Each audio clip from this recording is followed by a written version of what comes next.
Hoje nós iremos ter aula de geografia, não é a de história, como é de costume, a gente na segunda-feira tem aula de história, a gente pode estar mudando aí. Hoje vamos estar tendo aula de geografia. E nós vamos ter aqui vamos dizer, uma revisão sobre alguns assuntos que nós já vimos até agora, de geografia. Então, nessas páginas do SFB Plus, nós teremos revisões com atividades para vocês depois estarem realizando. Então, hoje, na aula de geografia, nós vamos falar aqui sobre o Brasil na América do Sul. Então, nós já falamos um pouco em aulas passadas, já falamos sobre o Brasil na América do Sul, falamos aí sobre as Américas, e o Brasil ele está localizado aí na América do Sul. Tá? Vimos aí que a América ela é um continente, e a América ela está dividida em três.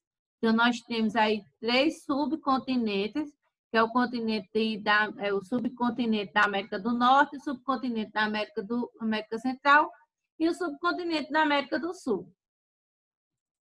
E os países das Américas são, ao todo, 36 países e 18 dependências distribuídos em 3 subcontinentes.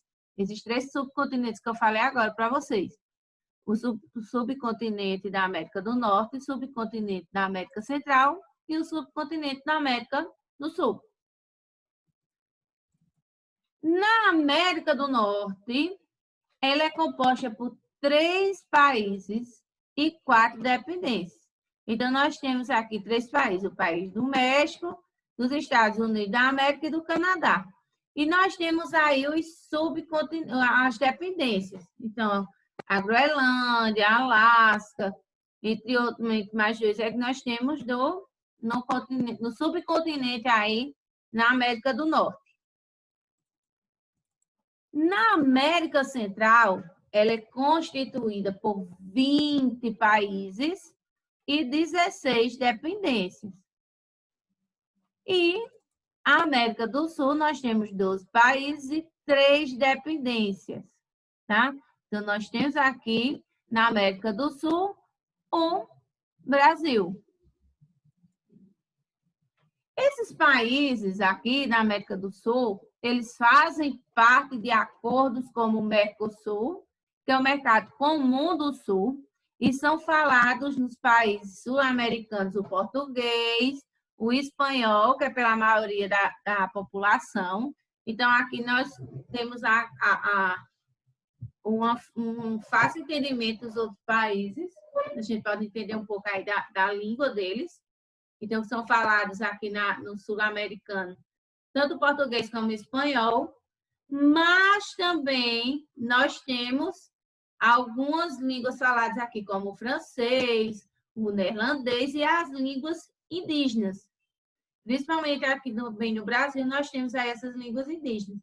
Então, nós não temos no Brasil somente a língua portuguesa, nós também temos aí a língua indígena, que é importante também, porque foram aí dos primeiros habitantes aqui do Brasil, foram os indígenas, e a gente tem que respeitar e reconhecer aí também a língua nativa, a língua aí dos índios.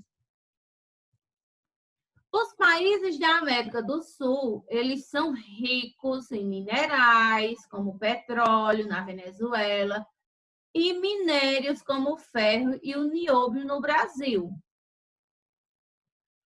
Então, nós temos aqui nos países da América do Sul recursos minerais importantes. Nós somos riquíssimos em recursos minerais. O Brasil ele tem muitos recursos minerais, principalmente lá na Amazônia, onde temos muito olheiros na nossa Amazônia. Eu tenho muita gente que fica de olho. A gente quer proteger o Brasil. A gente muitas vezes não é proteger, gente. Eles querem, não é proteger o Brasil em si, proteger aquilo que é de interesse deles. Então, um exemplo, gente, eu já citei para vocês em outras aulas, um exemplo que eu posso dar para vocês aqui é da França, que a França se desinteressada pela floresta amazônica, que quer proteger a floresta amazônica, isso e aquilo, mas um dos interesses que a França tem na floresta amazônica é que lá nessa floresta existe uma planta, onde dessa planta é extraído aí a matéria-prima do perfume mais caro do mundo. Então, a França ela pode ter seus interesses, mas o seu maior interesse é esse, proteger aí esse recurso para eles estarem aí fazendo o seu perfume, um dos perfumes mais caros do mundo, que vem lá da França, e a matéria-prima ela vem do Brasil.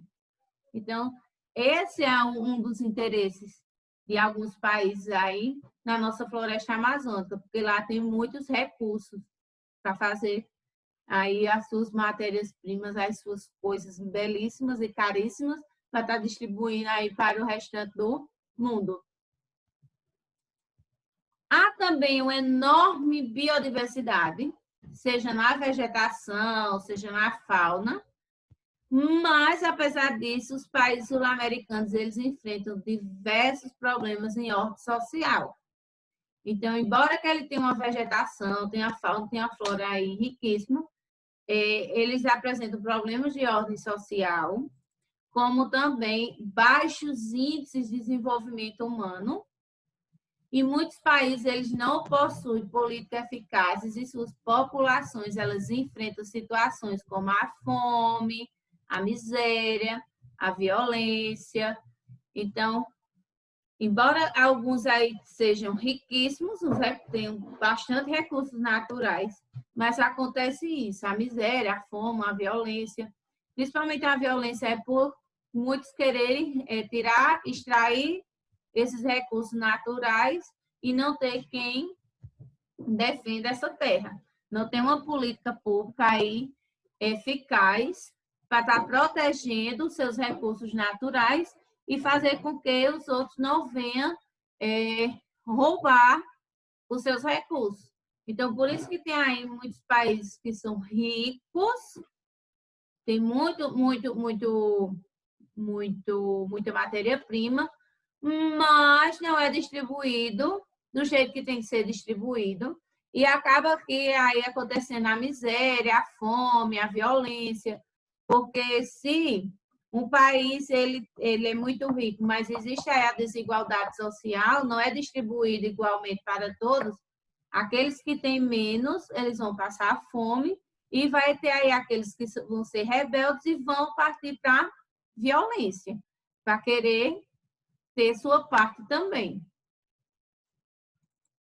Os países que fazem fronteira com o Brasil são o Uruguai, com extensão de 1.068 quilômetros, a Argentina, nós temos aqui a extensão aqui da fronteira de 1.261 quilômetros, o Paraguai, a extensão aqui da fronteira do Paraguai é de 1.365, da Bolívia, nós temos 3.423 quilômetros aqui de extensão de fronteira com o Brasil.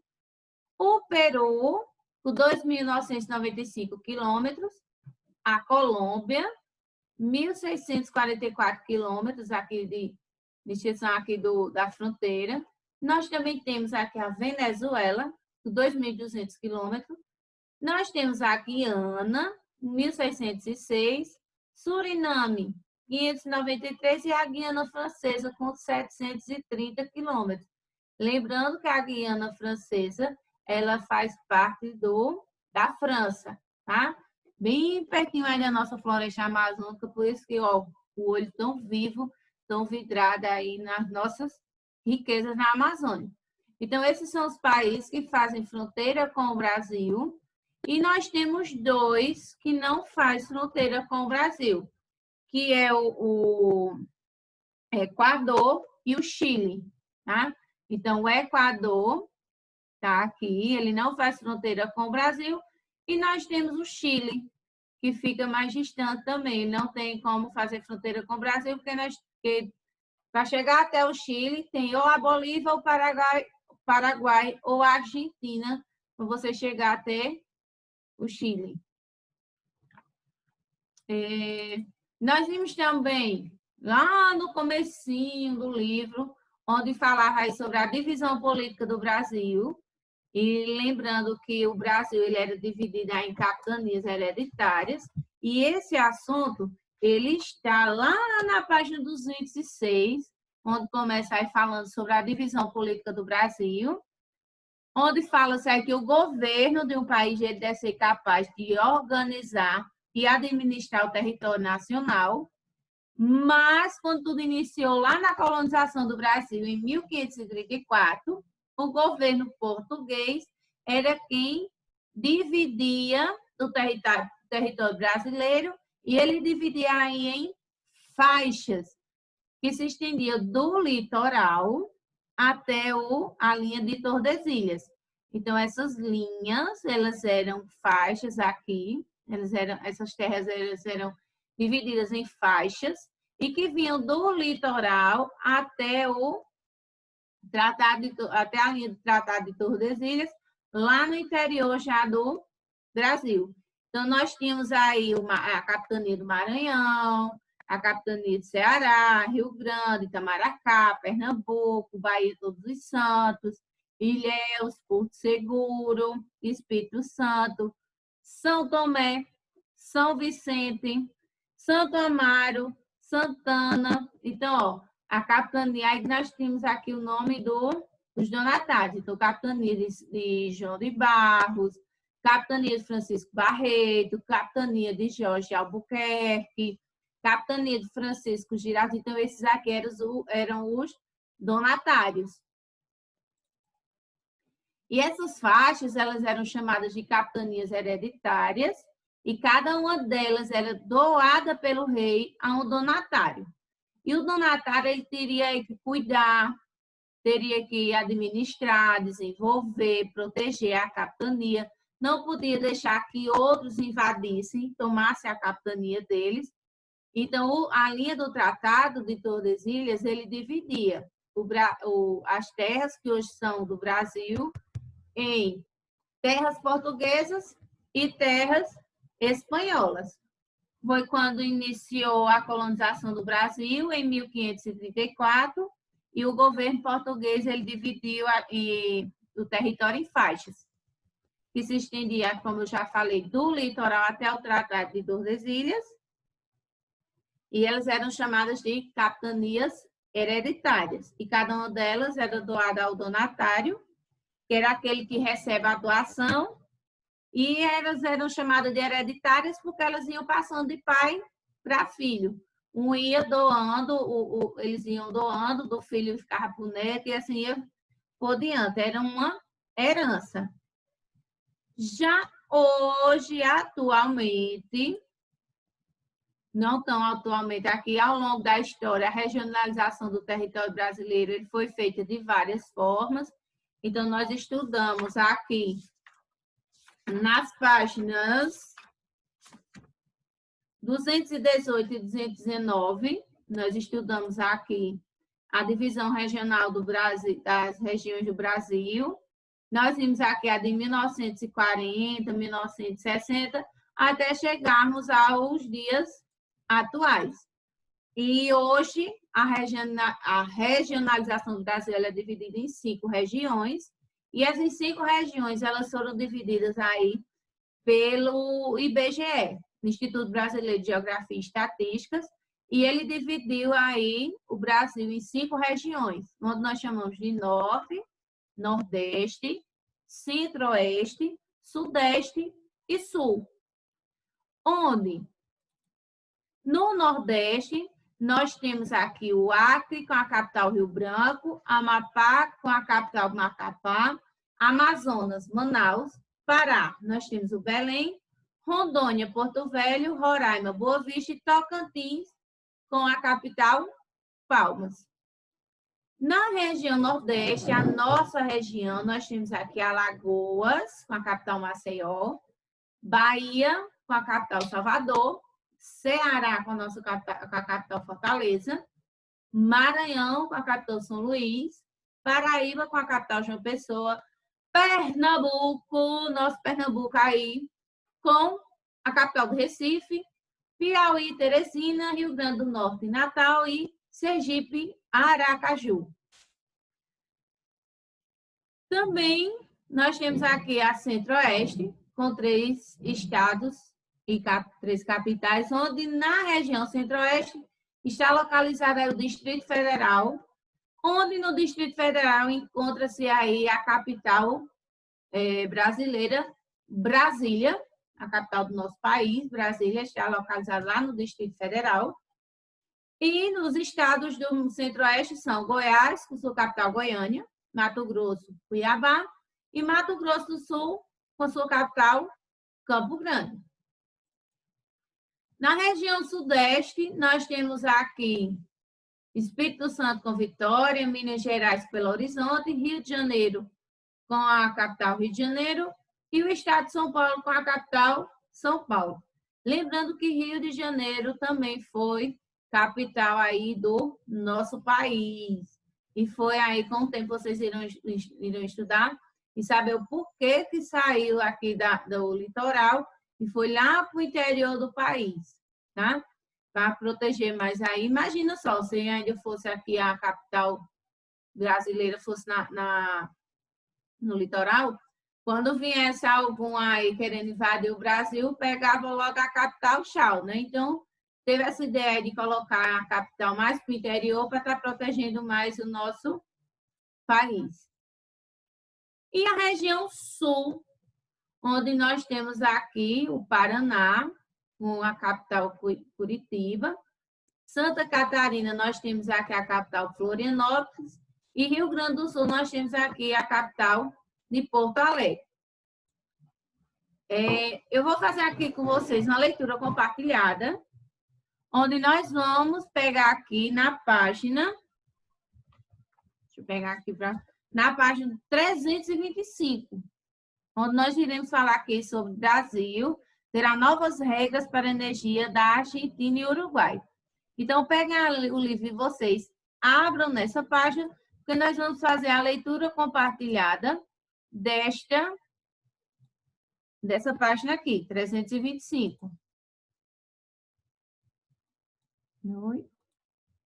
Isto aqui. Deixa eu dar mais um pouquinho de zoom e eu vou sortear aqui alguns coleguinhas para estarem fazendo a leitura aqui comigo. Então, deixa eu ver aqui.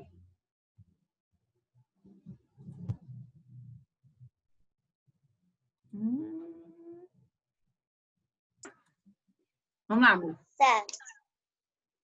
Brasil terá novas regras para a energia da Argentina e Uruguai. São Paulo, o Ministério de Minas e Energia do Brasil estabeleceu novas regras para a comercialização de energia elétrica com a Argentina e o Uruguai.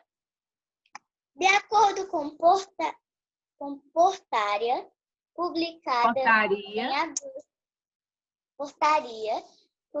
em agosto de 2018, que autoriza a importação dos países vizinhos a partir de 1 de janeiro de 2019 até 31 de dezembro de 2022. Obrigada, Clarinha. Pedro. O objetivo é aproveitar a oferta de energia de menor custo. Um momentinho, amor. Volta aqui. O objetivo é aproveitar a oferta de energia de menor custo, fazendo com que os consumidores brasileiros paguem. Pedro, volta aqui. Vamos lá de novo. Volta aqui de novo. O objetivo é aproveitar ofertas de energia de menor custo, fazendo com que os consumidores brasileiros paguem menos por sua conta energia, disse o Ministério em nota. A medida Pronto, até nota. Vou pegar outro coleguinha para fazer a leitura.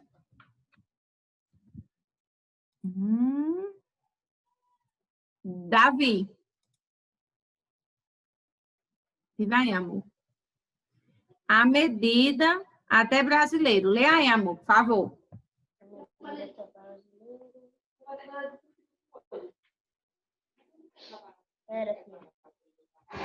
A medida... Amor, que não está saindo bem seu som, não.